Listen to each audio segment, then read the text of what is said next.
Muhammad sallallohu alayhi vasallam islom madaniyati sharq va g'arbga yetib borishini bashorat qilib shunday deganlar: Alloh men uchun yerni bukladi va men uning sharq va g'arb tomonlarini ko'rdim. Mening ummatimning hukmronligi yerning men uchun buklangan hududiga qadar yetib boradi. Islom Muhammad sallallohu alayhi vasallam bashorat qilganlaridek sharq va g'arbga shiddat bilan tarqalganiga tarix guvohlik beradi. Bu geografik kengayishni dunyo avval ko'rmagan edi. Islom imperiyasi dunyo yuzini ko'rgan eng katta imperiya edi. Muhammad sallallohu alayhi vasallam bizga faqat islomning ajoyib tarzda tarqalishini emas, balki musulmonlarning tanazzulini ham bashorat qilganlar.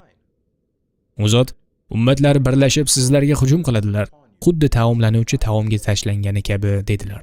Bir kishi bu narsa bizning ozchilik ekanimiz sababidan bo'ladimi deb so'radi. Nabiy sallallohu alayhi vasallam javob berib shunday dedilar: aksincha, sizlarning soningiz ko'p bo'ladi, ammo xuddi daryo ko'piklaridek bo'lasizlar. Bu hadisda Nabiy sallallohu